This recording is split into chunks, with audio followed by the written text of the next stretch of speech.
Primeiro da igreja com a paz do Senhor Jesus, amém? Abramos nossas Bíblias em Colossenses, capítulo 2, verso 14. Colossenses é logo depois de Filipenses. Glórias a Deus. Colossenses 2, 14.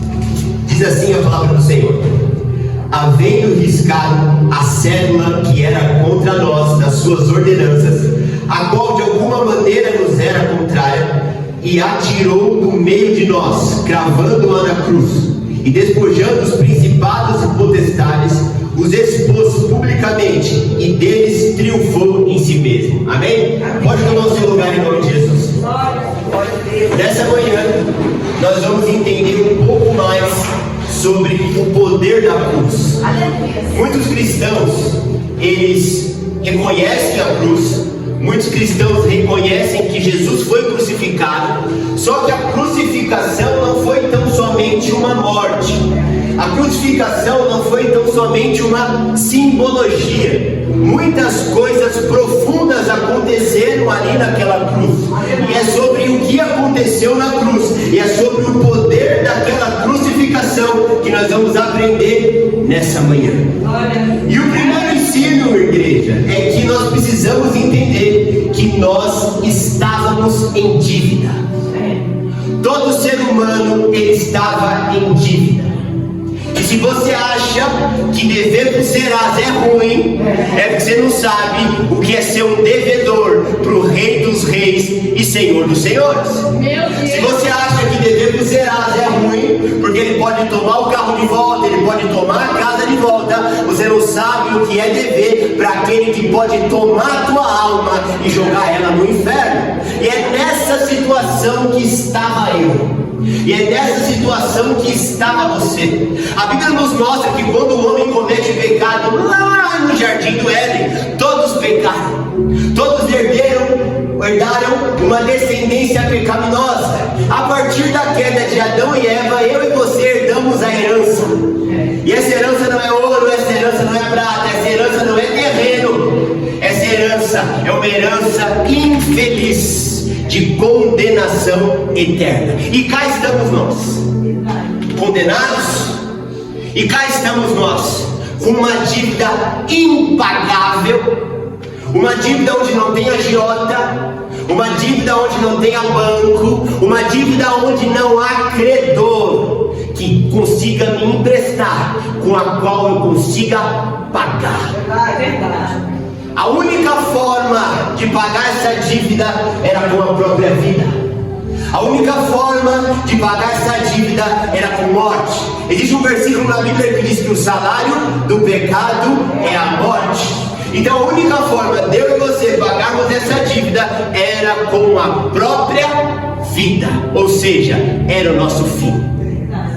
Só que se nós morrêssemos pelos nossos próprios pecados, nós não temos o mesmo poder que Jesus tem, porque a Bíblia fala que Jesus, ele entrega a vida dele e ele a toma de volta. Só que eu e você não temos esse poder. Se nós entregássemos a nossa vida em prol do nosso pecado, seríamos condenados eternamente. Então a primeira lição sobre a crucificação e o que aconteceu naquela cruz é que a cruz cancelou a nossa dívida. Tínhamos uma dívida que precisava ser paga. Quando Jesus se entrega, e quando Jesus ele é crucificado, quando ele é pregado naquele madeiro, e ele expira, e ele falece, e ele morre, a Bíblia nos mostra, de acordo com o texto que nós acabamos de ler, que a dívida que eu e você tínhamos, ela foi paga. Aleluia! Então isso mostra que se a dívida de Cristo que eu tinha foi consumada e foi paga nele, se a dívida que eu carregava e que você carregava foi consumada e foi paga em Cristo, isso significa que nós não temos mais o que dever. E muito além disso, significa que nós não temos mais o que temer. Porque se nós temos uma dívida, nós caminhamos cabisbaixos e caminhamos envergonhados. Contudo, quando quando quitamos, sai um peso das nossas costas e nós andamos de cabeça erguida. Então por que nós, entregando a vida para Cristo, por que nós, entregando a vida para o Senhor e Salvador Jesus, crendo que a dívida já foi paga no nosso lugar, caminhamos tão cabisbaixos? Porque existe um acusador que me acusa e que te acusa. Porque existe um acusador, que é o diabo, seus principados, as potestades, e que ele me acusa e que ele te acusa. Porém, a certeza que deve estar gravada no nosso coração é que não existe mais dívida sobre nós. A nossa dívida, ela foi paga naquela cruz. Nenhum cristão precisa caminhar atormentado pelos erros do passado. Nenhum cristão deve caminhar atormentado porque o que eu fiz ou porque eu deixei de fazer. A Bíblia fala que estamos em Jesus, somos uma nova criatura. Eis que o passado ficou para trás e tudo se faz novo. Só que muitas pessoas caminham cabisbaixas. Muitas pessoas caminham amuadas, abatidas, oprimidas sobre o passado, sobre o que fizeram. Só que a Bíblia fala que o Senhor pega os nossos pecados, joga para trás das costas dele e lança no mar do esquecimento. E dos nossos pecados ele não mais faz lembrança. Aleluia! Então você tem que caminhar com essa certeza, com essa convicção.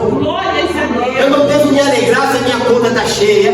Eu não devo me alegrar se a minha casa está paga. Eu não devo me alegrar se eu estou andando de carro importado ou se eu estou andando de carro do ano. Eu tenho que ter uma alegria de alguém que tinha uma dívida impagável e que alguém pagou no meu lugar. Eu tenho que caminhar com alegria que eu não tinha condição de pagar a dívida que era eterna. E essa dívida foi paga. Tem muitos irmãos em nosso meio que até tem uma dívida aqui e outra ali.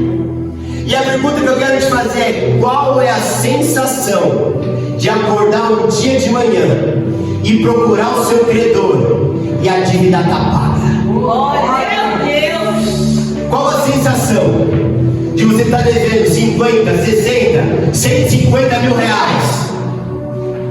E aquilo te incomoda, e aquilo te entristece, e você um dia vai conversar com o seu credor para tentar negociar, para tentar dar pelo menos uma parcela, e ele fala assim: ó, olhando bem, puxei aqui o teu nome e tá pago. Glória a Deus! Aleluia! Com qual sensação você vai sair daquela conversa?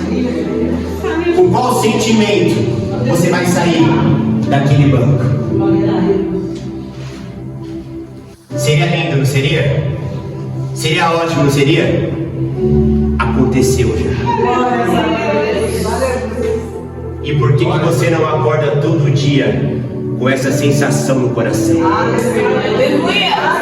Por que você não acorda todos os dias levantando a tua cama com esse sentimento no teu coração? De estar pago, de estar feito, de não mais devo. Está pago. Glórias a Deus! O mal que atormenta a nossa alma é que a gente ainda não entendeu isso. O mal que atormenta o nosso espírito é que para isso a nossa ficha ainda não cai. Não tem mais condenação, não tem nada mais contra nós. Estamos livres, a dívida está paga, fomos libertos. Eu poderia nessa hora agradecer a minha oportunidade, entregar esse microfone e ir para minha casa, e você já deveria sair daqui muito mais do que satisfeito. Só que a Bíblia não para por aí. A dívida paga é apenas uma coisa que aconteceu na crucificação de Jesus. A segunda coisa que acontece na crucificação de Jesus é que a cruz, ela quebrou a condenação. Olha o que a Bíblia diz em Romanos 8:1. Agora, pois, já nenhuma condenação há para os que estão em Cristo Jesus, que não andam segundo a carne, mas segundo o Espírito. Então, além de ter toda... presta atenção como Jesus é bom, tá? Presta atenção como Jesus é bom. Aleluia! Você ser crucificadinho ali naquela cruz era só para pagar a dívida. Só que depois de você ser pendurado naquela cruz, porque aquela cruz não foi feita para ele, foi feita para mim e para você. Era para cada um de nós estar penduradinho lá naquela cruz que ele foi pendurado no nosso local. Os pregos nas mãos, todo vexame, todo sofrimento era só para pagar a dívida. Só que além da dívida, ainda tinha a condenação. Imagina que a cruz é como você estar diante do juiz e ser condenado. Só que depois você tem que pagar a pena. Imagina que a cruz que eu deveria ser pendurado, que você deveria ser pendurado, é como a sentença que satisfaz a justiça de Deus. Nós temos o irmão Eduardo, que ele é um grande advogado, ele está no nosso meio. Ele já defendeu e defende muitas pessoas que vão para júri, contra ou a favor, depende de qual lado ele está, depende de quem que ele está defendendo. O ato de quando sai a sentença, imagina um criminoso que cometeu um crime bárbaro. Quando essa pessoa é sentenciada, a justiça começa a ser feita. Quando nós seríamos pendurados naquela cruz, a justiça começaria a ser feita. Só que assim como o criminoso sai a sentença dele, é batido no martelo e começa a justiça, depois ele vai cumprir lá na grade o que ele deve. Se nós ainda não entendemos que Cristo nos poupou de um sofrimento de ser pendurado no madeiro, a gente precisa entender que após ser pendurado no madeiro, ainda haveria uma condenação, uma pena a ser paga, e ela não tem fim. Meu Deus. Essa pena que estava preparada para mim e para você, não é que por bom comportamento, irmão Eduardo, diminui. Não é porque você vai trabalhar e trabalha 2 abate 1, não. É uma pena condenatória eterna para o inferno. E quando Cristo é crucificado, essa pena já está paga. Vou voltar na dívida. Porque quando a gente fala sobre dívida financeira, a gente sente um alívio hoje, amanhã a gente já não sente mais. Porque tem muitas pessoas que saem de uma dívida, saem de um boleto e entram em outro. Verdade. Tem muitas pessoas que têm uma dívida quitada hoje aqui, mas ela não consegue viver se ela não tiver uma dívida. Ela arruma outra. Então talvez o exemplo da dívida para você não fez tanto peso. Agora eu vou trazer um exemplo, biblicamente, para uma cadeia. Meu Deus. Agora imagina você ser condenado a uma prisão perpétua. Imagina que você cometeu um crime e que você está condenado, sentenciado a uma prisão perpétua. E não é uma prisão perpétua onde você vai ficar somente trancado. Não, a Bíblia fala que essa prisão perpétua, ela é com ranger e sofrer. Ela é com ranger de dentes e ela é com sofrer diário e eterno. E você está lá, preso, algemado, com as mãos para trás, sabendo que você vai para a cadeia, de ranger, de sofrer, de apanhar todo dia, de sofrer todo dia, mas não é por 30, não é por 40, não é por 50 anos, é eternamente. Meu Deus. Você não sai mais de lá. Você não sai mais de lá. Aí você fica sabendo, antes de chegar para ser jogado dentro daquele lugar, que um inocente pagou a dívida no seu lugar. Oh, aleluia. Aleluia. Que um inocente foi pego. Pego? Que pego, rapaz. Se entregou para Aleluia. pagar a dívida no seu lugar. Oh, aleluia. Qual é o seu sentimento de gratidão por essa pessoa? Só que eu tenho certeza que esse mesmo sentimento você não tem por Jesus. Porque se tivesse, não estava vivendo a vida que leva. Porque se tivesse, não estava preso no pecado que continua. Porque se tivesse, já tinha tomado vergonha na cara faz tempo. Porque se tivesse, já estava com uma vida santa no altar há anos. Só que hoje Deus me trouxe aqui, não para te enganar, não para passar a mão na tua cabeça, mas Glória para a Deus. Aleluia. Aleluia. Glória a Deus.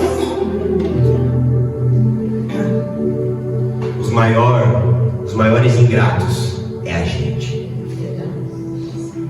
Estávamos condenados, estávamos sentenciados, Meu não Deus. fizemos absolutamente nada para merecer, fomos perdoados e a gente continua praticando o mesmo delito que nos condenou. A gente continua com a mesma vida e com a mesma prática que nos condenou. Sabe por quê? Porque a gente sabe, entre aspas, que a dívida foi paga. Só que a gente ainda não entendeu que a Bíblia fala que nenhuma condenação há para aqueles que estão em Cristo Jesus, vírgula, que não andam segundo a carne, vírgula, mas que andam segundo o Espírito. Para você que entrou por essas portas hoje, vivendo uma vida de pecado, achando que a dívida está paga, você não está dentro desse versículo, você está fora. Meu Deus. Esse versículo ele é um alívio para quem está dentro. É um tormento e um escama dos olhos tirados para quem está fora. A Bíblia fala que nenhuma condenação há para quem está. Existem alguns pré-requisitos para estar aqui dentro. Aleluia. Nenhuma condenação há para aqueles que estão em Cristo Jesus, que não andam segundo a carne, mas que andam segundo o Espírito. Então, se você entra por essas portas com uma vida carnal, se você entra por essas portas sem ter uma vida espiritual, sendo a mesma pessoa, sinto muito, mas o jugo de condenação ainda está sobre você. A gente tem que entender que Jesus ele não faz acepção de pessoas. Ele morreu por todos, dando acesso a todos. Mas eu e você fazemos acepção de nós mesmos, se estaremos dentro ou se estaremos fora. Porque se a Bíblia fala que nenhuma condenação há para aqueles que estão em Cristo Jesus, traduzindo isso para a nossa vida terrena temporal, é como aquele condenado que botou a tornozeleira eletrônica e ele não pode andar fora daquele raio. Ele não pode andar fora daquela distância, ele não pode viajar, ele não pode sair do estado. Tantas vezes por semana ele tem que se apresentar, ou seja, é com ordem, ou seja, existem preceitos, ou seja, não é de qualquer jeito, não é de qualquer forma. A gente tem que entender que sim, fomos livres, mas ainda estamos com a tornozeleira eletrônica. E se sairmos do raio da presença de Deus, seremos capturados. Se sairmos do raio da presença de Deus, seremos alvejados. Se sairmos do raio da santidade e da obediência, a condenação ainda está de pé. A mesma condenação que para quem anda em santidade é anulada, essa mesma condenação continua de pé para quem é rebelde. A gente tem que entender que crucificação são duas portas. Para quem é fiel, para quem é reto e para quem é obediente, é uma porta que você abre e ela jorra para a vida eterna. Contudo, a mesma crucificação tem uma segunda porta, que quando você continua com os seus delitos, continua no teu pecado, como eu queria pregar uma palavra mais branda para você, mas eu sirvo a um Deus que exige de mim, exige de ti. E quando você abre essa porta, com uma vida de pecado, com uma vida onde você não tem renúncia, essa porta da crucificação, ela me condena e ela te condena. E sabe o que vai ser pior? Vamos trazer para outro exemplo. Eu preciso te colocar dentro da história. Fica muito aquém de tudo. Preciso te colocar para você sentir na pele que você se coloca muito distante da realidade de Deus. Meu Deus. Imagina você e preso, olhar para uma pessoa encarcerada do seu lado e perguntar para essa pessoa assim: e aí, o que você fez? Fiz isso, isso, isso e isso. Te apresentaram Jesus? Não tive chance. Tudo bem. Aí você olha para você e fala assim: puxa vida, eu não precisava estar aqui. E para você te apresentar Jesus, me apresentaram. Meu Deus. Dia 14 de setembro de 2025, vulgo hoje. Você foi naquela igreja daquele pastor, ouviu aquele menininho pregar? Pior que eu vi. Mas não esconderam de você a verdade. Naquele dia que você foi naquela igrejinha pequenininha, que graças a Deus hoje, pelos visitantes, estava lotada. Mas que quando está lotada, às vezes não cabe na mão o número de gente que tem aqui dentro. Eles pregaram sobre carro, eles pregaram sobre prosperidade, eles pregaram sobre autoestima. Não, eles pregaram o quê? A verdade. E o que você fez com aquilo que foi pregado? Entrou aqui, saiu aqui, continuei vivendo a minha vida igual. Imagina o remorso que você vai ter dentro da sua alma, sabendo o que está escrito no livro da vida. Talvez você entrou aqui ignorante, só que não sai daqui mais ignorante. Talvez você entrou aqui sem saber a verdade, mas não sai mais daqui enganado. Talvez você entrou aqui sem ter conhecimento, mas você vai sair daqui discernindo a mão direita e a mão esquerda. Naquele grande dia você falar: eu não precisava estar aqui. Eu tive a oportunidade que eles não tiveram. Infelizmente o Evangelho não alcançou a vida deles, eles não ouviram, não foram alcançados, mas eu estava lá. Teve um Deus que estendeu a mão para mim. Teve um Espírito Santo que tentou me convencer do pecado, da justiça e do juízo de Deus. Mas eu preferi continuar do jeito que eu estava. Olha aqui pra mim que eu vou falar a minha verdade agora na tua cara. Meu Deus. Se acostuma comigo, se acostuma com esse pastor, que a gente não vai passar a mão na tua cabeça. Oh, meu Deus. Glória a Deus. Aleluias. Esse pecado que você ainda não largou, Meu Deus. vai valer a pena naquele dia? Jesus, aleluias. Essa vida que você ainda sabe que está errada, porque se você está aqui hoje é porque o Espírito Santo ainda tem alguma coisa com você. Então ele te incomoda, ele te fala, porque eu já tive preso no pecado e ele me incomodava, ele me falava. Só que eu insistia, porque eu insisti por muito tempo, eu fui rebelde por muito tempo. Eu falo da tua causa por conhecimento próprio, eu já estive no mesmo lugar. Aí naquele grande dia, que eu espero que para você não chegue, você vai olhar para o lado e vai falar: puxa, não valeu a pena, porque não tem como sair daqui, a dívida é eterna. Se eu tivesse em vida obedecido, minha vida não teria sido pior, minha vida teria sido melhor.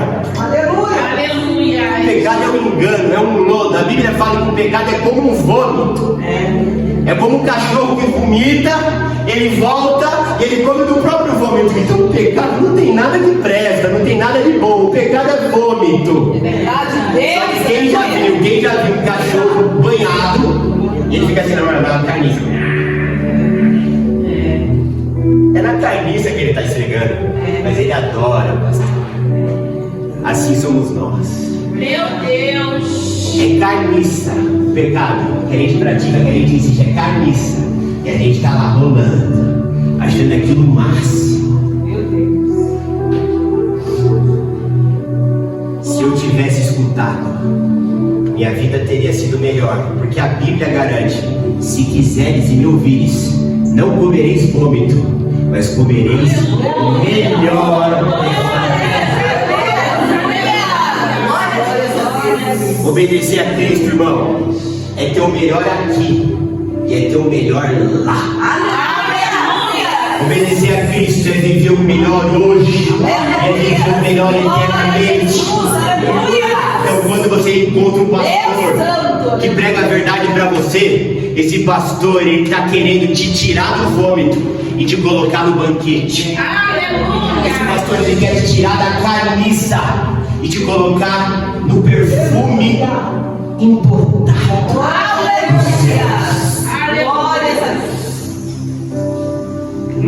A próxima coisa que Cristo na cruz me proporcionou e te proporcionou: a cruz rompeu o poder do pecado. Romanos 6,6 diz assim: sabendo isso, que o nosso velho homem foi com ele crucificado, para que o corpo do pecado seja desfeito, a fim de que não sirvamos mais o pecado como escravos. Se não bastasse a cruz me livrar do sofrimento terreno, se não bastasse a cruz me livrar da condenação eterna, a cruz, ela também me libertou de uma escravidão. Agora eu quero te pegar e te colocar em outra situação, em outro exemplo. Imagina que você foi pego como escravo. Na época bíblica, um povo invadia a outra terra, se dominasse, pegava como escravo, ou seja, ia trabalhar para o seu senhor. É isso que o diabo faz comigo e com você, quando não estamos debaixo da cruz de Cristo. Quando o diabo pega um homem e uma mulher para trabalhar para ele, ele pega de jeito. Porque tudo quanto nós fazemos é uma adoração. Se você diz não para o pecado, você está adorando a Deus e servindo ao Senhor. Mas quando você coloca um cigarro na tua boca e acende, você está armando um altar para o seu Senhor. Quando você diz não para a bebida, porque a Bíblia fala que aquele que faz um voto de servir a Deus tem que se abster de bebida forte, você está adorando o Senhor. Mas quando você abre 2, 3, 4 latinhas de cerveja, porque a Bíblia, ela não condena a bebida, ela condena a embriaguez, e eu não fico bêbado, você está abrindo um altar para o diabo e está servindo a ele. Você é um escravo. Tem muito cristão que está atrás do que é pecado e do que não é pecado. Quando você está atrás do que é pecado e do que não é pecado, você não está atrás da sua liberdade, você está deixando claro que você é um escravo. Porque quem realmente é livre, tem livre poder para dizer não. Eu não fumo. Se você vier apresentar um cigarro para mim, eu falo, não quero. Mas eu também tenho o direito de escolha e falar assim, eu quero. E põe isso na boca e pecar. Eu tenho esse acesso. Mas quem é viciado, não. Ele não tem o poder do não. Porque ele serve a um Senhor. Só que a Bíblia fala que se estamos em Cristo, não estamos mais presos debaixo do jugo da escravidão. Então olha aqui para mim. Se Cristo entrou na sua vida, nenhum vício tem poder sobre você. O diabo até quer te enganar. O diabo até quer te colocar uma abstinência. O diabo até quer colocar a vontade no teu coração. Mas é a hora de você pegar a Bíblia, abrir diante do Deus que você serve e falar, Senhor, a Bíblia fala em Romanos 6,6 que na cruz do Senhor eu não estou mais debaixo do jugo da escravidão. E a palavra vai te libertar. Não tem essa, já é um vício químico, a palavra liberta. A gente tem irmãos do nosso meio que estavam presos em cada química. Você não tem noção de onde que Jesus libertou, porque a palavra liberta. E quando estamos debaixo da palavra, não estamos debaixo do jugo da escravidão. Obrigada, Senhor. A Bíblia, irmãos, nos mostra que a cruz, ela foi ainda mais além. A quarta lição do que aconteceu na cruz é que a cruz, ela desarmou Satanás. A cruz, ela desarmou Satanás. Colossenses 2,15 diz assim, ó, Colossenses 2,15: e despojando os principados e potestades, os expôs publicamente, e deles triunfou em si mesmo. Aleluia. O que esse texto nos garante? Que nós não estamos correndo atrás de vencer o diabo. Na cruz, nós já o vencemos. Aleluia. Então a única coisa que nós precisamos é estar debaixo da cruz. A única coisa que nós precisamos é estar subjugados à cruz. Porque se eu estou debaixo da cruz, não vivo mais eu, como diz o apóstolo Paulo, mas Cristo vive em mim. Então não sou mais eu contra o diabo, é o meu Deus contra o meu acusador. E a Bíblia fala em Colossenses 2,15 que Jesus, ele já venceu. Jesus, ele já triunfou. Aleluia. Outro exemplo. Imagina que você não sabe nada de luta. Nada de luta. E você é posto dentro de um ringue e tem um faixa preta do outro lado babando, olhando louco para te pegar. Qual que é a probabilidade de você vencer? 0. Só que quando você vai, hora que o juiz assopra o sino e vai começar o assalto, Jesus vai assim, ó. Oh, aleluia. Maravilha de Deus. Não é você não, Aleluia. sou eu. Aleluia. Aí quem estava babando do outro lado, você vê ele diminuindo, você vê ele desarmando, porque não é você contra ele, é o seu Deus. Aleluia. Glória a Deus. Quer ver um exemplo prático? Davi. Aleluia.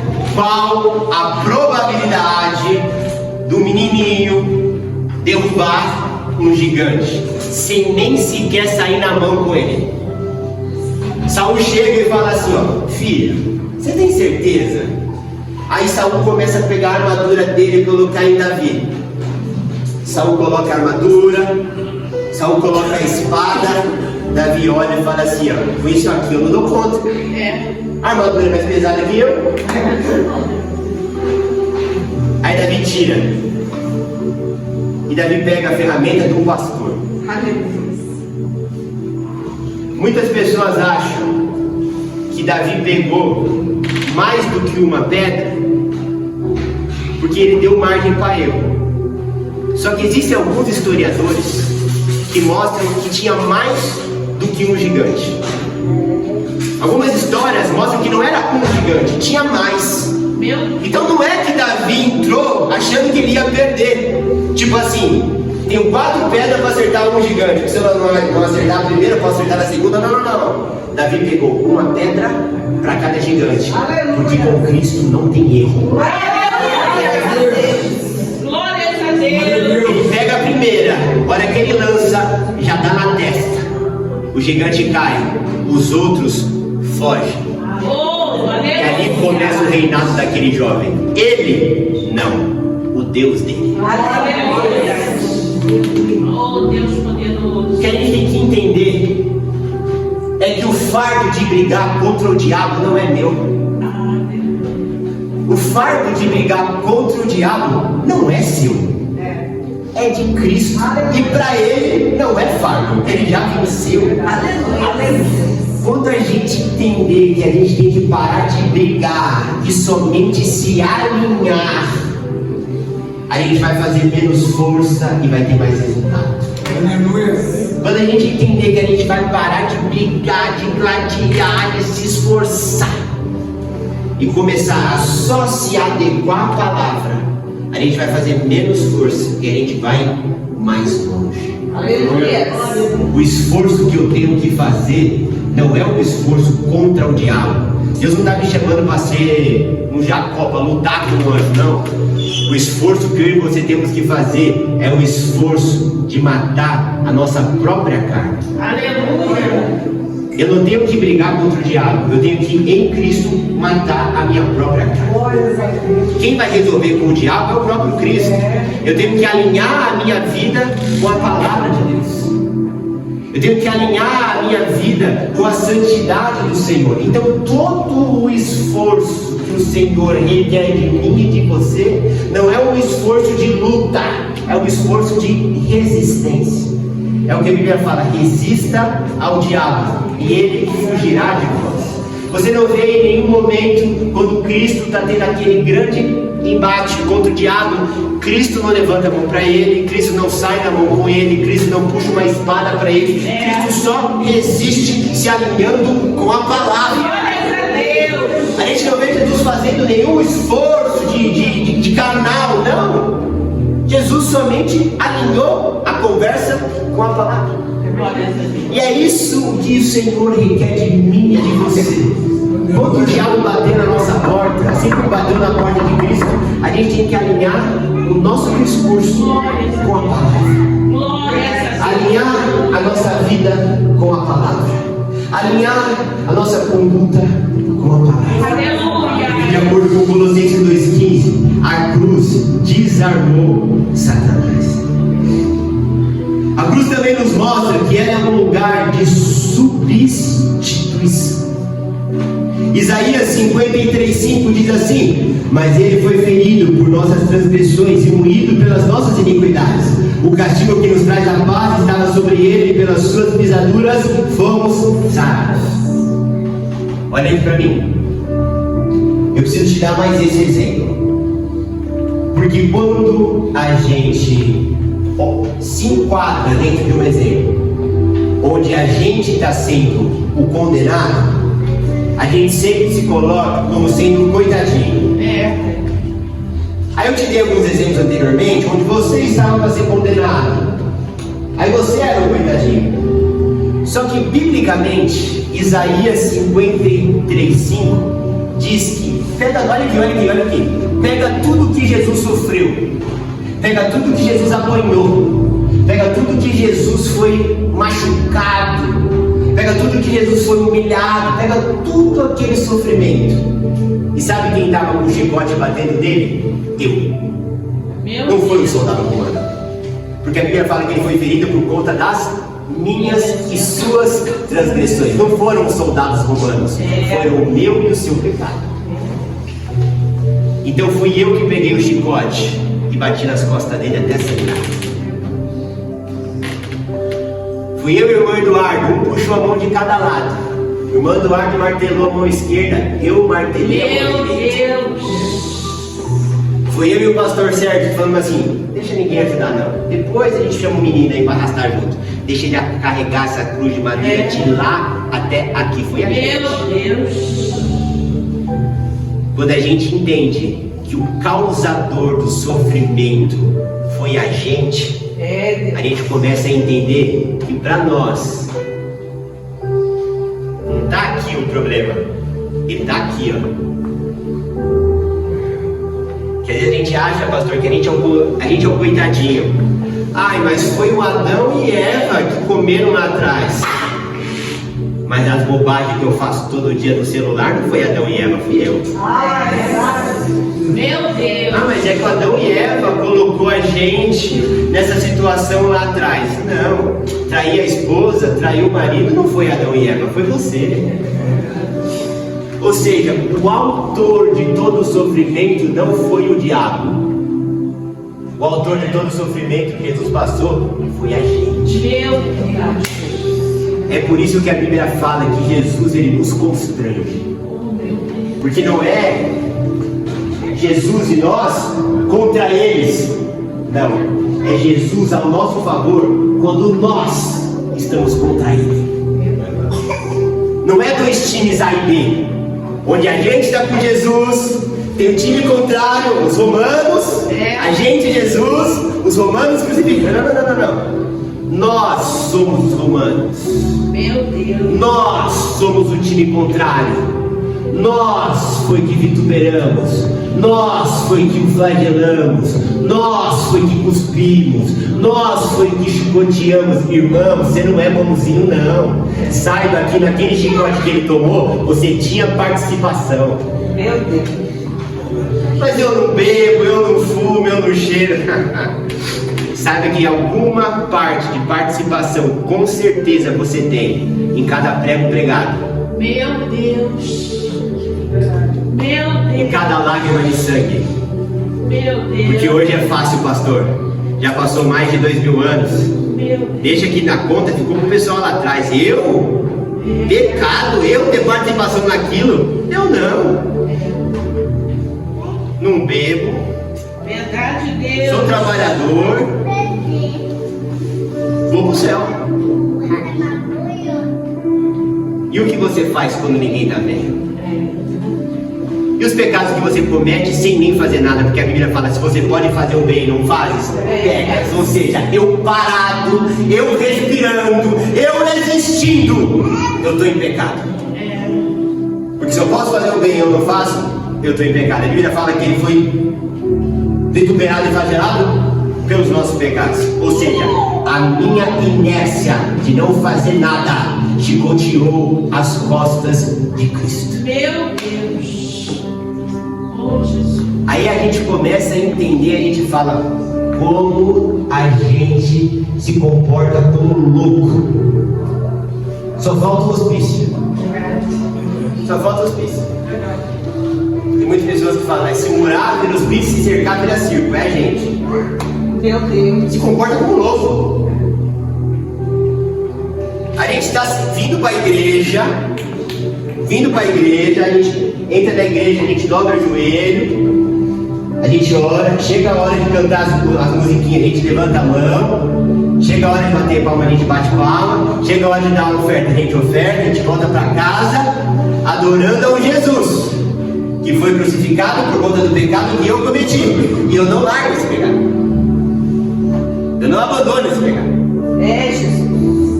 A Bíblia fala, e tem um texto que é um dos mais profundos da palavra, que diz assim, que é impossível que alguém que já tenha experimentado da graça de Deus, é impossível que alguém que já tinha usufruído dos frutos do Espírito Santo e torna novamente a cometer os pecados e erros de antigamente, é impossível que essa pessoa mais uma vez seja renovada no arrependimento, porque essa pessoa mais uma vez ela crucificou a Cristo e ela expôs o Filho de Deus ao vil.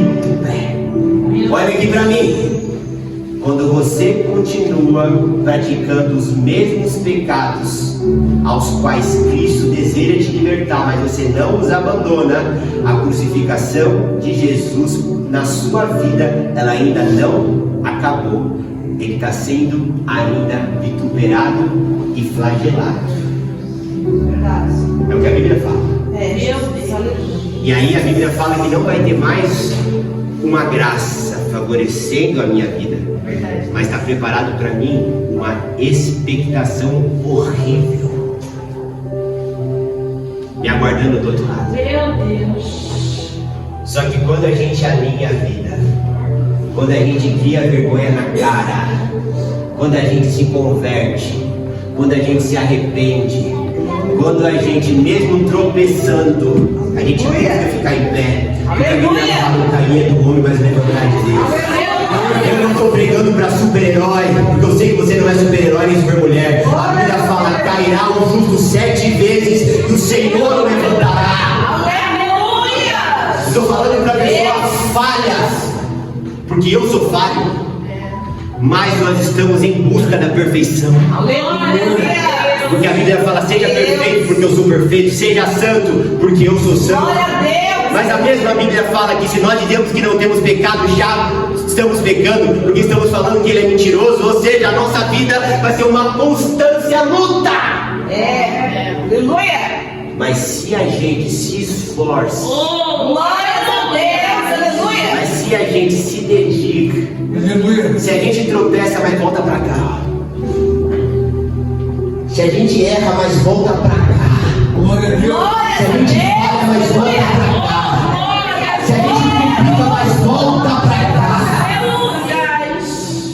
graça levanta. Oh, aleluia. A graça bota de pé. Aleluia. O poder da cruz se manifesta. Glória a Deus. Aleluia. E nós triunfamos sobre o pecado. Obrigada, Deus. Aleluia. Se essa palavra é arma para você, você não sabe o que é para nós. Porque você só é um ouvinte. A gente é um bocudo que vem aqui para falar. É, Jesus. Então se você acha que tem armas Meu apontadas para você, você não sabe o quanto de armas que tem preparada para nós. O centro dessa mensagem foi: a cruz me garantiu tudo. Mas se eu vacilo, ela não me garante nada. Meu Deus. A cruz me livra de tudo. Glória a Jesus. Mas se eu insisto em viver uma vida a qual Cristo não quer mais que eu viva, a cruz não me garante nada. Ore pelo seu presbítero. Ore pelo seu pastor. Ore por quem está do seu lado. Que trazer uma palavra dessa não é fácil. Arde em vocês, mas primeiro arde em nós. Que essa palavra fique gravada no nosso coração. Glória a Deus. E as palmas vão exaltar o nome de Deus.